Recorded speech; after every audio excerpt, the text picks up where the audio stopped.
Hi friends, எல்லாருக்கும் வணக்கம். So இந்த வீடியோவில் வந்து ஃபாஸ்ட்டாக க்ரோ ஆகிற எலக்ட்ரானிக் செக்டரில் ஹை க்ரோத் பொட்டன்ஷியல் இருக்க பிஜி எலக்ட்ரோபிளாஸ்ட் கம்பெனியோட டெப்த்தான அனலைஸ் தான் பார்க்க போகிறோம். என்னோட ரெக்வஸ்ட் என்னன்னு பார்த்தீங்கன்னா, நீங்கள் லைக் அண்ட் சப்ஸ்கிரைப் பண்ணாமே இந்த நிறைய பேர் வந்து சேனலில் பார்த்துட்ருக்கீங்க. தயவு செஞ்சு லைக் அண்ட் சப்ஸ்கிரைப் பண்ணுங்கள், அப்போ தான் நிறைய பேருக்கு கொண்டு போய் சேர்க்கும். ஒரு வீடியோ மேக் பண்ணுறதுக்கு எனக்கு 3 to 4 hours டைம் எடுக்கும். ஸோ நான் ஓனாக தான் வந்து கண்டென்ட் எல்லாமே நானாக தான் கிரியேட் பண்ணும், வீடியோ எடிட்டிங் எல்லாமே. ஸ்டாக் மார்க்கெட் ரிலேட்டடான இன்ஃபர்மேஷன் போகணும் அப்படிங்கிறக்காக தான் இந்த சேனலை ஸ்டார்ட் பண்ணேன். அதுக்கு உங்கள் உதவி ரொம்ப முக்கியம். ஸோ மறக்காமல் லைக் பண்ணிவிட்டு கண்டினியூ பண்ணுங்கள். ஸோ ஃபஸ்ட் எடுத்து பார்த்தீங்கன்னா, இவங்க வந்து உங்கள் டைவர்சிஃபைடான மேனுஃபேக்சரிங் கெப்பாசிட்டி உள்ள ஒரு கம்பெனி. இவங்க வந்து ப்ராடக்ட் அசம்பிள்ஸ் பண்ணுறாங்க, plastic mounting and shield metal components, PCB assembles பண்ணுறாங்க, அப்புறம் specialised in AC components, powder paint shops பண்ணுறாங்க, டூல் மேனுஃபேக்சரிங் பண்ணுறாங்க. இந்த மாதிரியான கேப்பபிலிட்டிஸ் உள்ள கம்பெனி தான் வந்து பிஜி எலக்ட்ரோபிளாஸ்ட். நெக்ஸ்ட் உங்களோட கீ ப்ராடக்ட்ஸ் என்னென்னு பார்த்தோம்னா, air conditioner, washing machine, LED TV, air cooler, automotive component, bathroom fittings, consumer electronics இதெல்லாமே உங்களோட கீ ப்ராடக்ட்ஸ் இருக்குது. உங்க கம்பெனியோட பிஸ்னஸ் ஜெர்னி பார்த்தீங்கன்னா 2024 வந்து ஏர் கூலர் பிஸ்னஸ் ஸ்டார்ட் பண்ணாங்க. நெக்ஸ்ட் வந்து 2017 செமி ஆட்டோமேட்டிக் வாஷிங் மிஷின், அப்புறம் 2018 பார்த்தீங்கன்னா ஏசி இண்டோர் யூனிட்ஸ், அண்ட் 2021 வந்து ஏசி அவுட்டோர் யூனிட்ஸ், அப்புறம் 2021 பார்த்தீங்கன்னா fully automotive top load washing machines manufacture பண்ண ஆரம்பிச்சாங்க. நெக்ஸ்ட் 2022 வந்து எல்இடி டிவிஸ், அண்ட் 23 வந்து விண்டோ ஏசிஸ், 24 வந்து கூகுள் ஓடிஎம் அப்படிங்கிற மாதிரி ப்ராடக்ட்ஸ் எல்லாமே இவங்க பண்ணிட்டு இருக்காங்க. இது தவிர sanitary ware, automotive and specialised அப்ளிகேஷன்ஸ்க்கு தேவையான இன்ஜினியரிங் பிளாஸ்டிக்ஸும் அவங்க மேனுஃபேக்சர் பண்ணி கொடுத்துட்டு இருக்காங்க. ப்ராடக்ட் அண்ட் செக்மெண்ட் வைஸ் பார்த்தோம்னா, அதாவது AC indoor outdoor units, window ACs இதெல்லாமே வந்து மந்த்லி ப்ரொடக்ஷன் கெப்பாசிட்டி பார்த்தீங்கன்னா 2,50,000 இண்டோர் யூனிட்ஸும் 2 lakh outdoor units and 25,000 washing மிஷின்ஸும் உங்களுக்கு ப்ரொடியூஸ் பண்ணுற கெப்பாசிட்டி இருக்குது. இவங்க வந்து ரூம் ஏர் கண்டிஷனரில் வந்து செகண்ட் லார்ஜஸ்ட் ஒரிஜினல் டிசைன் மேனுஃபேக்சரர்ஸாக இருக்காங்க இந்தியாவில். வாஷிங் மிஷினில் பார்த்தீங்கன்னா semi automatic and fully automatic top load washing machines எல்லாம் மேனுஃபேக்சர் பண்ணாங்க. இவங்க மந்த்லி ப்ரொடக்ஷன் கெப்பாசிட்டி பார்த்தீங்கன்னா 1 lakh வந்து செமி ஆட்டோமேட்டிக்கும் 50,000 வந்து ஃபுல் ஆட்டோமேட்டிக்கும் பண்ணிட்டு இருக்காங்க. இவங்க வந்து செகண்ட் லார்ஜஸ்ட்டாக இருக்காங்க வாஷிங் மிஷின் மேனுஃபேக்சர்ஸில் இந்தியாவில்.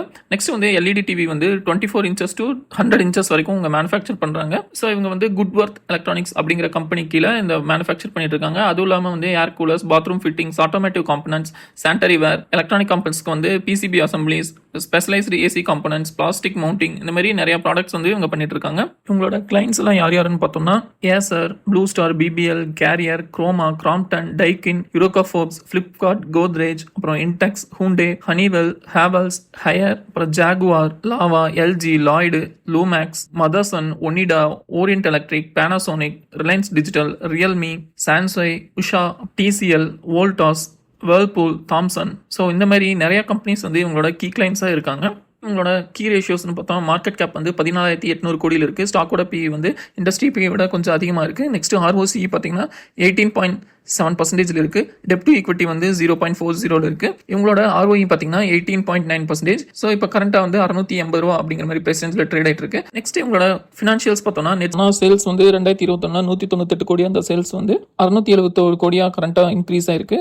ப்ரீவியஸாக பார்த்தீங்கன்னா ப்ரீவியஸ் குவார்ட்டர்ஸில் வந்து 1,300 கோடி 1000 கோடி அப்படிங்கிற ப்ராஃபிட் கொடுத்துருந்தது. இது வந்து ஒரு சைக்கிளிக் பிஸ்னஸ், டிமாண்டை பொறுத்து தான் வந்து சேல்ஸ் இன்க்ரீஸ் ஆகும். ஸோ இவங்களோட ப்ராஃபிட்டும் பார்த்தீங்கன்னா 4 கோடியிலிருந்து 101 கோடி, 30 கோடி, 91 கோடிக்கு வந்து இன்க்ரீஸ் ஆயிருக்கு. ஸோ இது எல்லாமே வந்து கம்பெனி வந்து கன்சிஸ்டண்டாக க்ரோ ஆகுது அப்படிங்கிறது தான் நம்மளுக்கு ஃபினான்ஷியல்ஸ் வந்து தெரிய வருது. ஃபினான்ஷியல் 24 பார்த்தோம், 2020 கம்பேர் பண்ணும்போது 4x growth கொடுத்துருக்கு.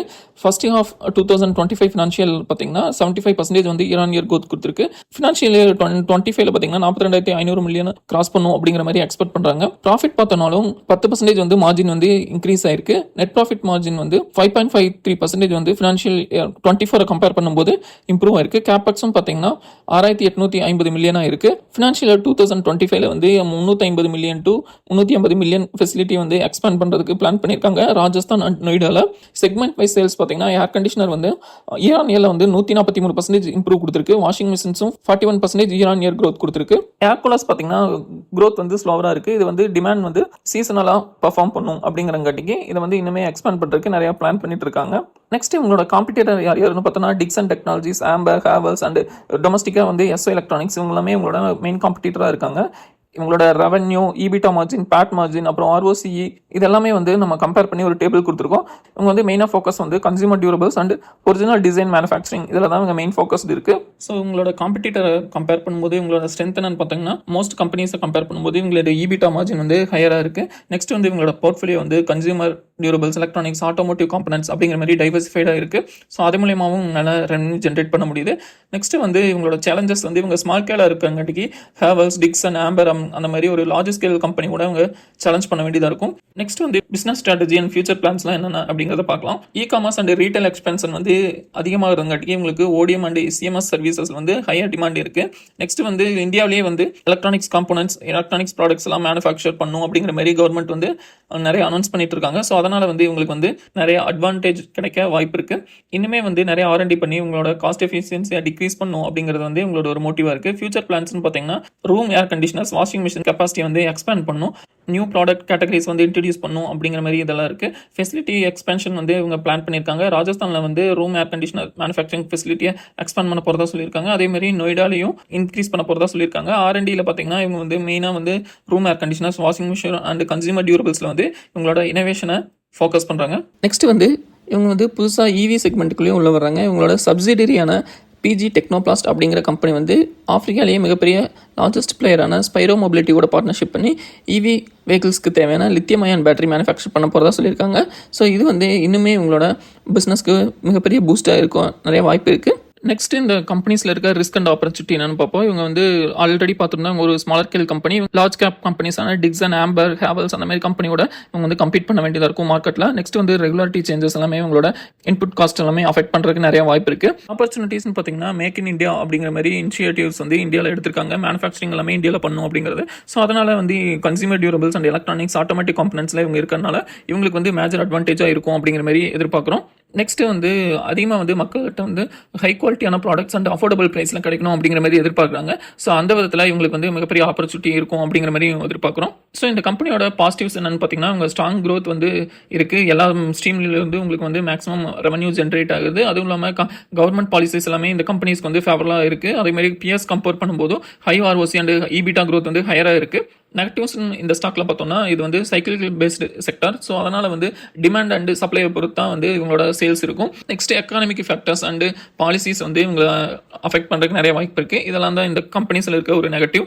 ஸோ இதிலிருந்து இந்த வீடியோவில் உங்களுக்கு PG எலக்ட்ரோபிளாஸ்டோட கம்பெனியோட ஒரு ஓவர் வியூ கிடச்சிருக்கும். ஸோ இந்த கம்பெனி என்னென்ன மாதிரியான பிஸ்னஸ் பண்ணுறாங்க, ஸோ அவங்களோட ஃபியூச்சர் பிளான்ஸ் என்ன, அவங்களோட ஃபினான்ஷியல்ஸ் எப்படி இருக்குது, இதில் இன்னும் எவ்வளோ க்ரோத் பொட்டன்ஷியல் இருக்குது, இதெல்லாமே உங்களுக்கு தெரிஞ்சிருக்கும்னு நம்புகிறோம்.